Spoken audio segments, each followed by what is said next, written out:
نبی علیہ السلام سرسایه دا لازمه ګرځولې دا فرض یعنی مطلب واجب او لازمه ده په ذمه د مسلمان باندې هغه چې صاحب د نصاب ګرځيږي د په غاړه باندې دا سرسایه دا لازمه ده دی بدا ور کوي دې سرسایه کې کمال څه دی مبارک د دې سرسایه فایده مونږ ته خای دو فایده یې خای دو فایده توجه مشتا یو فایده دا سرسایه چې دا طهرة للصائم من اللغو والرفث یو خو پدې کې کمال دا دی چې دا زمو استاد د روزي د پاکي ذریعہ ده پدې سره روزدار د ګنا نه پاک شي دا کم فضول خبري لهو خبري د ګنا خبري زمو استاد په دې روزه کې راغلي د روزي نورانیت ختم شوه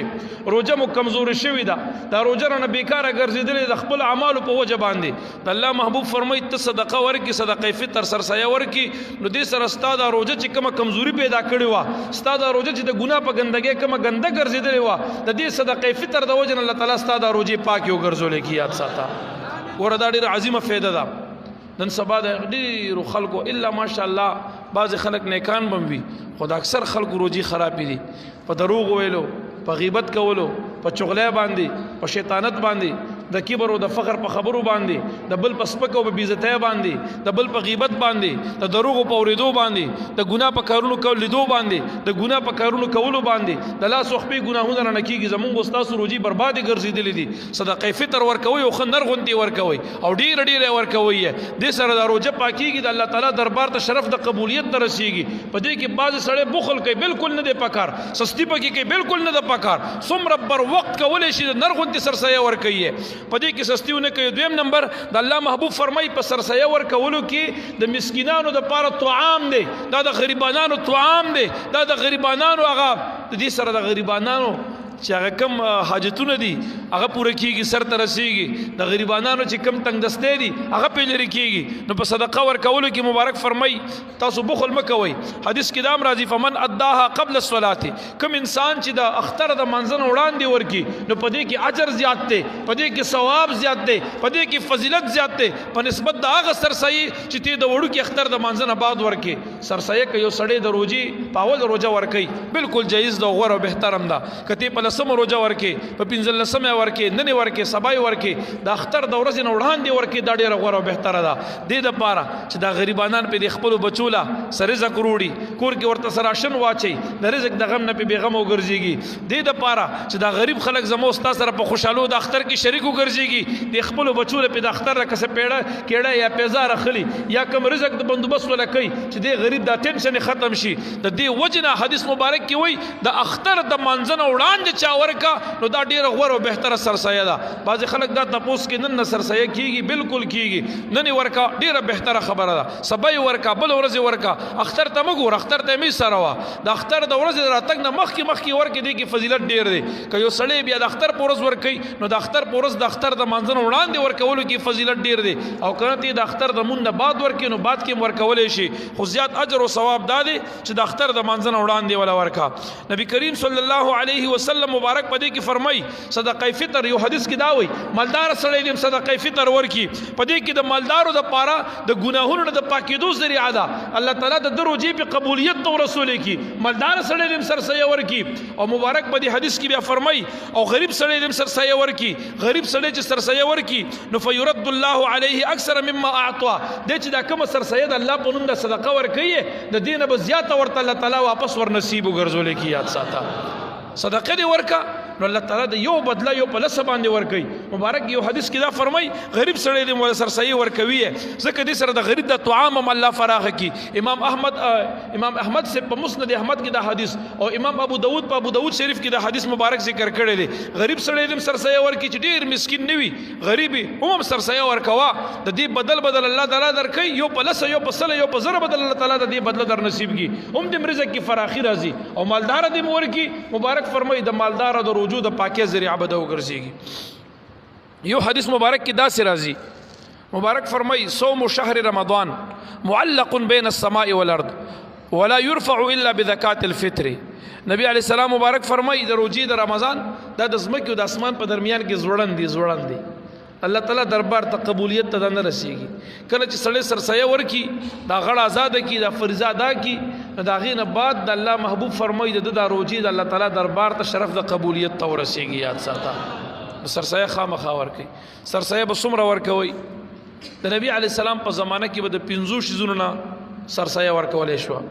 په دور نبوي صلی الله علیه وسلم کې 50 شیزونه به سرسایه کې خلکو ورکول. اول نمبر غنم یا د غنم اوړه، دویم نمبر اوربشي یا د اوربش اوړه،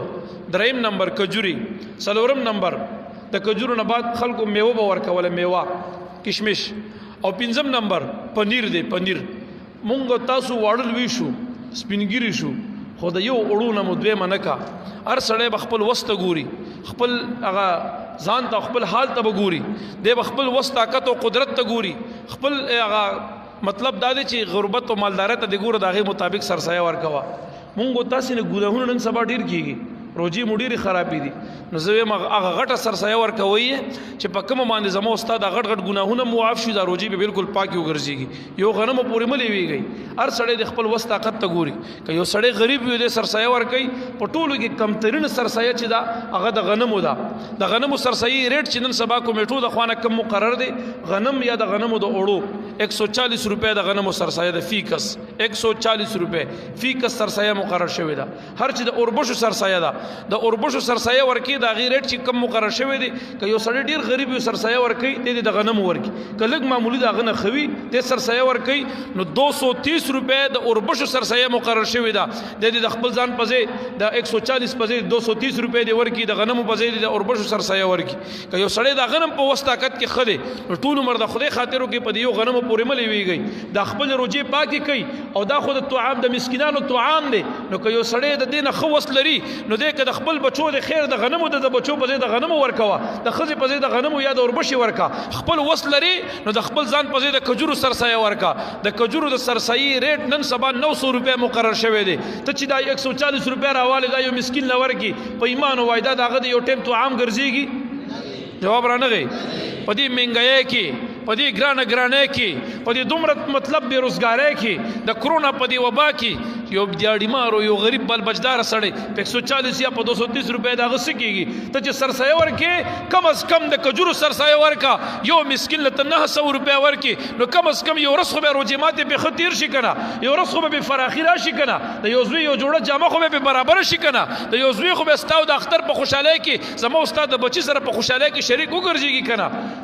څلورم نمبر شیز چې د مبارک په جون کې به خلکو د هغې سرسایه ورکوله، نو هغه څه شیز و؟ هغه میوه د میوه. او د میوې ریټ چې کم مقرر شوی نن سبا 1260 روپۍ. یو سړی وس نورم لري، ګزاره دی روانه ده، کاروبار دی ښه دی، وسداره یي، نو 260 روپۍ د میوې سرسایه مقرر شوې ده. ټول عمر په یو غنمو پورې مه لیویږه. نن رو لږه د میوې سرسایه ورکه 260 روپۍ راواله، په جون کې خو په یو ځل کم از کم عمل وکړه. خیر دی که د بچو نشي ورکولی، د هغې د غنمو ورکه یا د اوربشو ورکه یا د کجورو ورکه. خپله سرسایه راواله 1260 روپۍ، او دا د میوې سرسایه یو مسکین له ورکه، نو د هغه به پې کم از کم د یو ورځې ګزاران خو به پې ښه تېر شي. او که یو سړی د هغې نه هم وسداره وي، لکه نن سبا زمونږ خلک لکپتیان نه کروڑپتیان هم دي را سره ډېر، او ښه مالداره دي، ښه مالداره دي، ښه جیدادمند به وي، ښه په جیربونو ځمکې به وي، د نیستۍ زندګي به ټول عمر تېروي. که څوک یو مسکین در ته ورشي ودرېږي، نو بیا هغه ته خوله ورانه کړي، داسې ما ځان محسوسوي چې ما خو والله بېګام نه ده خوړلې، او اوس هم د بل نه خیر غواړم. دا بعضې دومره کنجوسان زمونږ په دې معاشره کې شته،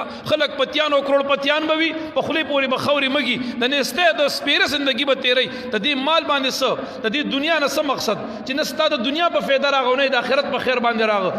د چا به خوب بینک بیلنس به برابر وي، چا به پراپرټۍ وي،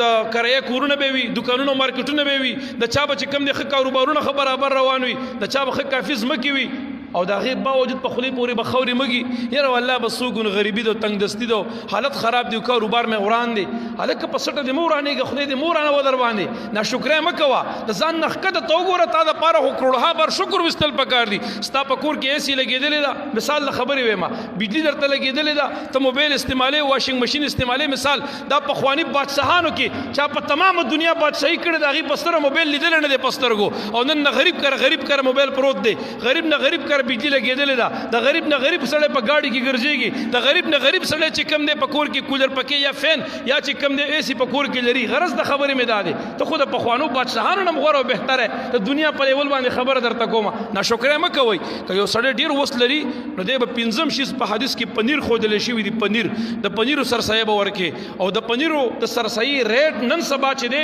3150 روپۍ دی دا چې کم مالدار در کې ناست دي او دی 3150 روپۍ خپله سرسایه راوالي او دا یو مسکین له ورکې په ایمان ووایه د هغه غریب د زړه نه به څومره دعاګانې ورته وځي جواب را نغی لږه به وځي که ډېره به وځي یقین په خدای که دغه دعاګانې دې رنګ کړي که نه دنیا به دې مخسته شي و آخرت به دې مخسته شي نن خو په دومره مال کې ستا چین نشته سکون دې نشته د زندګۍ خوند او مزه دې نشته د ټینشن د لاسه خوب در نه درځي په بیمارو رنګ رنګ کې مبتلا یې دا ولې د خدای درکړي مال کې د خدای په نامه ورکړه کې ته بیا بخل کې هغه مال چې د خدای درکړی دی او خدای تعالی ته مالک ګرځولې دا یو د خدای تعالی یو ازمیښت امتحان دی وعده هم در سره دا کړې ده که ته یو ورکې زه به دله واپس 10 روپۍ در کومه د یو په عوض کې کم از کم 10 به دله در کوم یو په 10 باندې د هغې باوجود هغه د خدای مال دې قبضه کړی دی ګېډه دې پیاچولې ده د خدای په نامه نه ورکې د خدای بندګان ستا په چم ګاونډ کې اوږې تږي ګرځېږي د خدای بندګان ستا په چم او ګاونډ کې اوږې اوده کېږي د هغه هم بچي دي په هغې په کور کې به مخامخا په لس ارمانونه وي نو زما د خبرې غرض دا دی د 5 شیزونو نه په دور نبوي صلی الله علیه وسلم کې سرسایه ورکولې شوه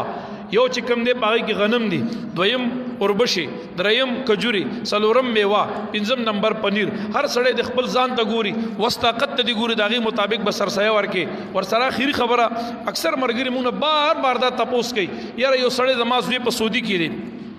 رور مې په سعودي کې دی پلار مې په سعودي عرب کې دی په دوبۍ کې دی قطر کې دی انګلینډ کې دی دی به د هغه سرسایه ورکوي که د دې ځي نو زما ته پته ولګي چې دا سړی په دنیا مین دی او دا ډېر سخت بخیل او شوم انسان دی خفه کېږي ما دا سړی ټول عمر هلته زرګونه نه لکونه د پاکستان ګټي او خرچ کوي صرف کوي جمع کوي او پراپرټۍ برابري یې پې خو که د خدای د نوم د ورکړې خبره راشي نو یاره چې سرسایه به د هغه ځي ورکوم که د دې ځي ورکوم ورته خانه دې ړنګه نه شه وته خدای تعالی دې بیخ بنیاد ته خیر کا نور به درته څه نه وایم دا نفس او شیطان دې خدای خوار کا دا د فقه مسله ده شاملي کړي دي شامي زمونږ د فقه حنفي مذهب معتبر کتاب دی فتاوا ده